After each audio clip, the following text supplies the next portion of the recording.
Hello नमस्कार दोस्तों, जय हिंद जय भारत। मेरा क्लासेस में आप सभी का एक बार फिर से स्वागत है। दोस्तों, जैसे कि आपको पता है कि मध्य प्रदेश अतिथि विद्वान भर्ती जो प्रक्रिया चल रही थी उसकी जो डेट है वो एंड हो चुकी है। जी हाँ दोस्तों, कल 21 अप्रैल 2022 था और 21 अप्रैल 2022 तक हम जो ओल्ड कैंडिडेट थे और इसके बाद जो न्यू कैंडिडेट थे उनकी चॉइस फिलिंग और अपनी प्रोफाइल में अद्यतन करने का मतलब जो सारी प्रक्रिया थी वो एंड हो चुकी है 21 तारीख तक।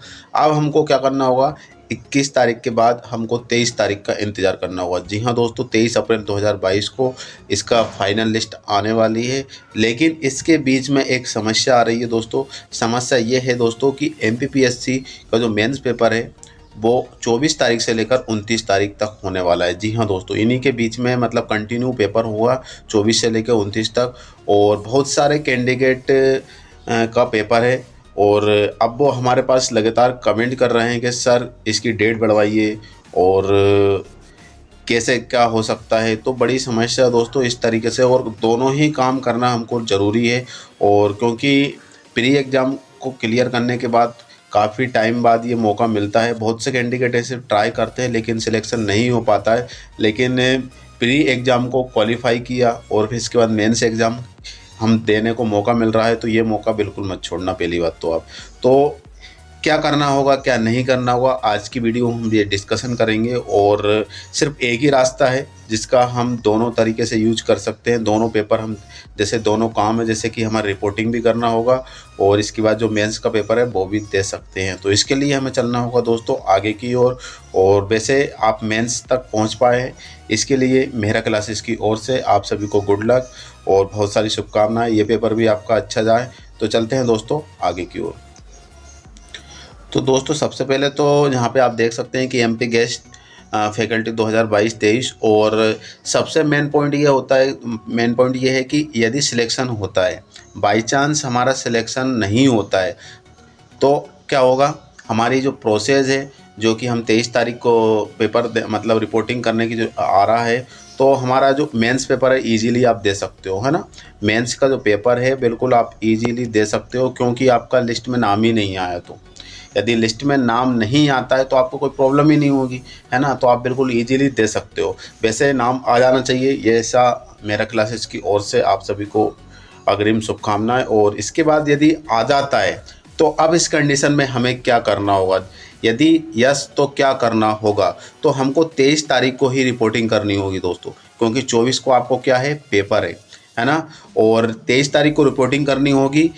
ये आपके कॉलेज डिस्टेंस पर डिपेंड करेगा, लेकिन जो लिस्ट है वो 12 बजे के बाद ही आएगी। जी हाँ दोस्तों, जैसे कि हमने अभी पिछली जब से ही हम देखते आ रहे हैं, जैसे कि 18 तारीख की बात करें लेटेस्ट, तो 18 तारीख को जो लिंक ओपन होने वाली थी न्यू रजिस्ट्रेशन की, उसकी लिंक भी दोस्तों 1 या 2 बजे के बाद ही हुई है ना। 12 के बाद समझ लीजिए, 12 के बाद ही लिंक ओपन हुई है।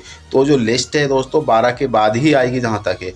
तो आपके कॉलेज पर डिपेंड करेगा कि आपका कॉलेज है मध्य प्रदेश के अंदर कौन से कॉलेज में आया है। तो आप अपने जो चॉइस फिलिंग की है, तो चॉइस फिलिंग में आप ज़रूर देख लेना कि आपके first number, second number, third number, fourth number, जो भी आपने सीरियल डाला है उन्हीं में से आएगी जहाँ तक है ना। जितने भी आपने कॉलेज सेलेक्ट किए, तो उसमें से डिस्टेंस कवर करने के आपका एक अच्छा तरीके से मतलब चूज़ कर लेना कि किस तरीके से हमें वहाँ तक पहुँचना होगा। 23 तारीख की ही बता रहा हूँ, लेकिन जितनी जल्दी आपकी जो लिस्ट आएगी 12 बजे, उतनी ही जल्दी आप इसकी रिपोर्टिंग कर सकते हैं। जैसे कि आप पहले से ही रेडी रहना। और जैसे कि ट्रेन या बस का तो बिल्कुल यूज़ मत करना, क्योंकि ये तो अपने टाइम से अकॉर्डिंग चलती है। तो अपने व्हीकल्स के अकॉर्डिंग ही जाना, कार से जा सकते हो। तो बिल्कुल अच्छे तरीके से अपने डॉक्यूमेंट्स जो भी रेडी है उसकी हम बना देंगे एक वीडियो। तो अब उसी तारीख को क्या करना होगा, यदि 12 बजे के बाद या 12 बजे से पहले, वैसे जहाँ तक है 12 बजे के बाद ही आएगी, लेकिन आपको पहले से ही रेडी रहना है। जैसे ही पोर्टल पे लिंक ओपन होती है तो हमें क्या करना होगा, लिस्ट में नाम देख लेना है। यदि आपका नाम आता है, यस होता है, तो आपका क्या करना होगा, तुरंत निकल लेना होगा डॉक्यूमेंट्स के साथ। उसकी लिस्ट हम बता देंगे आपको। तो डॉक्यूमेंट्स के साथ आपको निकल लेना है और इसके बाद वहाँ पर पहुँचना है रिपोर्टिंग के लिए। तो ये आप 23 तारीख को ये काम कंप्लीट कर लोगे तो 24 तारीख को आप इजीली पेपर दे सकते हो, ठीक है। इसके बाद यहाँ पर देख सकते हैं कि मध्य प्रदेश अतिथि विद्वान भर्ती तीसरी कंडीशन में क्या है, रिपोर्टिंग के बाद जो पोर्टल पर ज्वाइनिंग दर्ज करना है वो हम घर से ही कर सकते हैं। No problem.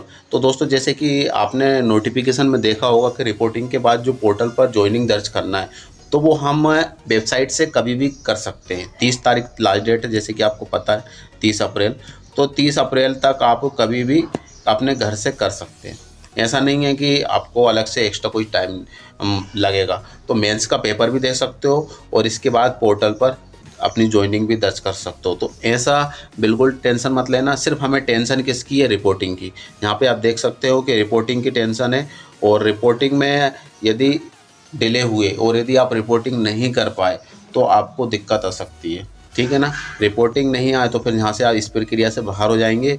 और जैसे कि नोटिफिकेशन में हमने देखा था कि कोई भी नाम आता है और वो अपना मतलब इसमें अपनी रिपोर्टिंग दर्ज नहीं करता है, कार्यभार ग्रहण नहीं करता है, तो उससे क्या अगली जो कार्रवाई उन पर हो सकती है, ऐसा बताया नहीं गया कि क्या हो सकती है। और इसके बाद जो अगला चरण होगा उसमें उनको शामिल भी नहीं किया जाएगा। तो ध्यान रखना, रिपोर्टिंग ज़रूर कर देना है हमको। और रिपोर्टिंग के बाद भी आपको प्रॉब्लम हो सकती है, वो प्रॉब्लम कैसे होगी वो हम आगे बताएंगे आपको। तो यहाँ पे हम देख सकते हैं 4 कंडीशन क्या कहती है। यदि दोनों जगह हमारा सिलेक्शन होता है तो हमको एमपी हायर एजुकेशन में क्या करना होगा दोस्तों। यहाँ पे देख सकते हैं कि यदि दोनों जगह हमारा सिलेक्शन होता है तो हमको एमपी हायर एजुकेशन में कारण बताओ नोटिस का पालन करना होगा। जी हाँ दोस्तों, जैसे कि बाई चांस हमने जैसे भी तैसे रिपोर्टिंग कर दी, ठीक है ना, रिपोर्टिंग कर दी है। अब इसके बाद क्या हुआ, रिपोर्टिंग करने के बाद हमने पोर्टल पर ज्वाइनिंग भी दर्ज कर दी। अब इसके बाद हमने लीव ले ली वहाँ से कि हमें 2-3 दिन की छुट्टी चाहिए, 29 तारीख तक छुट्टी चाहिए, और आपको मिल भी गई। फिर आपने मेंस का पेपर भी दिया है ना। अब मेंस का पेपर दिया है तो मेंस का पेपर में हो सकता है बाई चांस कि आपका सिलेक्शन हो गया है ना, कि बाई चांस आपका सिलेक्शन होगा, क्योंकि आपके प्री एग्ज़ाम हुआ और मेंस की एग्ज़ाम की भी आप तैयारी कर ही रहे होंगे। तो मेंस का पेपर में आपका सिलेक्शन हो जाता है तो आपको यहाँ पर आपने रिपोर्टिंग कर दी है, ठीक है ना। तो एमपी हायर एजुकेशन में क्या हुआ कि आपने रिपोर्टिंग कर चुकी हो, आपका सिलेक्शन हो चुका है, तो आपको यहाँ पर कारण बताओ नोटिस का पालन करना होगा कि आप ज्वाइनिंग क्यों नहीं कर रहे हैं, आपकी जो सेवा है क्यों प्रदान नहीं कर रहे हैं। तो यहाँ पे आपका प्रॉब्लम हो सकती है और कारण बताओ नोटिस का भी यहाँ पे पालन करना होगा। तो इस तरीके से दोस्तों ये थोड़ी सी समस्या है और इसका उलझन जो है बिल्कुल ईजिली निकाल सकते हैं, ऐसी कोई बड़ी समस्या नहीं है। तो यदि यहाँ पर हम इस तरीके से यूज करते हैं, हमारे जो प्रॉब्लम का फेस करते हैं, तो बिल्कुल हम इस प्रॉब्लम को इजीली फेस कर सकते हैं। और जैसे कि 23 तारीख को हम यहाँ पे देख सकते 23 तारीख को यहाँ पे हमारा आ जाती है, और 23 तारीख को 12 बजे के बाद भी आ जाती है, 1 बजे तक भी आती है। तो आपको ऑलरेडी तैयार रहना है। जैसे ही लिस्ट में नाम आता है आपको उस कॉलेज के लिए रिपोर्टिंग के लिए निकल लेना है, ठीक है ना, रिपोर्टिंग के लिए निकल लेना है और रिपोर्टिंग करके वापस लौट जाना है, क्योंकि 24 को आपको मेंस का पेपर है, ठीक है ना, आपको मेंस का पेपर है और ये पेपर भी आपको देना ज़रूरी है। और ये ऐसा नहीं करोगे तो आप समझते ही हो क्या हो सकता है। और इसके बाद क्योंकि हम इतनी तैयारी करके आ रहे हैं तो ये भी मौका हमारे हाथ से छूटना नहीं चाहिए। तो आप रिपोर्टिंग भी करना है और ये भी करना है। और इसके बाद ध्यान रखना कि मेंस का जो पेपर है मेंस का पेपर है, मेंस का पेपर आप दोगे नहीं, ये दोगे वो बात की बात है, दोगे तो अच्छी बात है। लेकिन यदि नाम आ जाता है आपका, सबसे नाम आ जाता है आपका MP higher education guest faculty में, तो आपका सिलेक्शन तो 100% है दोस्तों, ठीक है ना। आपका जो सिलेक्शन है 100% है, क्योंकि आपका नाम आ चुका है। सिर्फ आप क्या करना होगा, आपका डॉक्यूमेंट वेरिफिकेशन तो हो चुका है, इसके बाद हमें जो है रिपोर्टिंग करना है, रिपोर्टिंग के बाद पोर्टल पर दर्ज करना है और इसके बाद आपकी सेवा दर्ज कर सकते हैं, ठीक है ना। और इसके बाद आपको 1500 रुपीज़ का पर डे आपका सैलरी बन जाएगी। तो इस तरीके से जहाँ तो सिलेक्शन आपका कंफर्म है। लेकिन जो मेंस का पेपर है वो आपको 24, 25, 26, 27, 28 और 29 तक एग्ज़ाम देना है और इसके बाद इंटरव्यू होगा। तो जहाँ से आप बाहर भी हो सकते हो, तो दोनों को कंपेयर कर लेना। वैसे आप पेपर तो दोनों देना दोस्तों ना, और बाकी जो प्रॉब्लम है जैसे कि कारण बताओ नोटिस है ना, दो तो हम इजीली कर सकते हैं। कारण बताओ नोटिस को जो भी है उसको हम प्रॉब्लम, इतनी बड़ी प्रॉब्लम नहीं है, उसकी हम तरीका बता देंगे। उसके लिए भी हम एक वीडियो बनाएंगे तो आप उसका यूज कर सकते हैं, नो प्रॉब्लम। लेकिन दोस्तों पेपर आपको दोनों देना है, ठीक है ना, पेपर दोनों ही देना है। पेपर दोनों से मतलब है कि आपको रिपोर्टिंग भी करना है और इसके बाद मेंस का पेपर भी देना है। ठीक है ना। और यदि कॉलेज आपके घर से काफ़ी दूर है तो आप रेडी ही रहना और इसके बाद निकल लेना। तो दोस्तों आप सभी को 23 तारीख कल है और इसके बाद कल लिस्ट आ जाएगी और उम्मीद करना है कि जल्दी से जल्दी लिस्ट आए ताकि आप 23 तारीख को ही रिपोर्टिंग कर सको। और वापस हमारे पास पूरी नाइट है दोस्तों, है ना, नाइट है हमारे पास पूरी नाइट।